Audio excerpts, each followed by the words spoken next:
Quelle est l'interprétation de se faire pirater en rêve? Se faire pirater en rêve peut avoir de multiples interprétations. L'interprétation dépendra de la personne qui a fait le rêve, si c'est un homme ou une femme, de la manière dont la personne s'est fait pirater dans le rêve, si la personne connaît celui ou celle qui l'a piraté en rêve ou non, et des détails du rêve. 1. Prenons l'exemple d'une personne qui rêve qu'une personne pirate son compte d'un réseau social. Cela désigne que cette personne cherche à l'espionner, à chercher des défauts et chercher des informations sur leur vie privée. Il voudra violer sa vie privée et ou son intimité. Il voudra aussi infiltrer sa vie privée car le pirate d'un compte d'un réseau social d'une personne sert à fouiller dans des messages, à voir avec qui la personne parle. Donc il y a ici une violation de la vie privée. 2. Si vous rêvez qu'un djinn pirate votre portable et votre ordinateur en le contrôlant, et que vous essayez des touches et des moyens de contourner ce piratage, mais que vous n'y arrivez pas, cela peut désigner que vous êtes possédé par un djinn.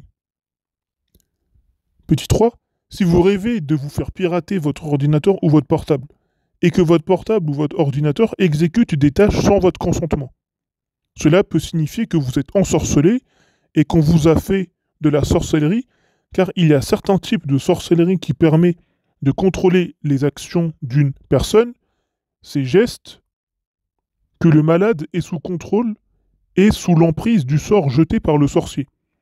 Donc, on fait l'analogie ici avec la sorcellerie pour contrôler une personne.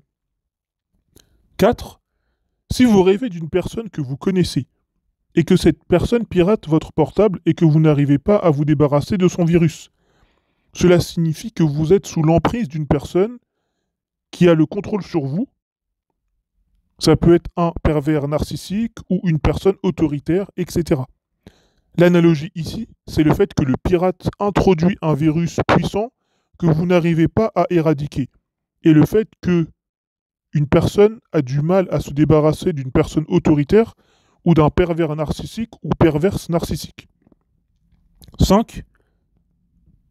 Si vous rêvez qu'une personne pirate votre appareil et qu'il va sur des mauvais sites ou commet des péchés lors de l'utilisation de votre portable, cela veut dire que cette personne vous ordonne de faire une mauvaise action ou vous influence dans le haram et à commettre un péché.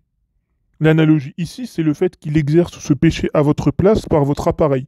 Donc c'est comme une influence dans le mauvais chemin et le haram. 6.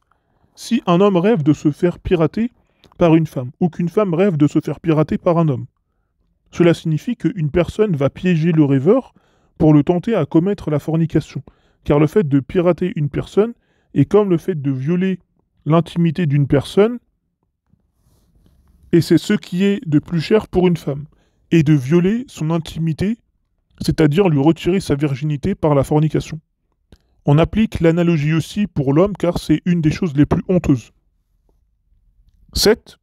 Si une personne rêve qu'elle se fait pirater en cliquant sur un faux lien, cela montrera que cette personne va se faire escroquer par une autre personne, qu'elle sera victime d'une arnaque, qu'elle va se faire manipuler par quelqu'un, voire même qu'une personne va la trahir. Pourquoi ? Car le phishing est une technique d'escroquerie pour attirer des gens avec la confiance afin de les tromper, pour prendre leurs informations de leur carte bleue, de leur compte, etc. 8. Si une personne rêve de se faire pirater et que le pirate envoie des messages à la place du rêveur à ses contacts, cela signifie qu'une personne va se faire passer pour le rêveur pour nuire à son image, ou alors qu'il sera victime de calomnie et de diffamation à son encontre.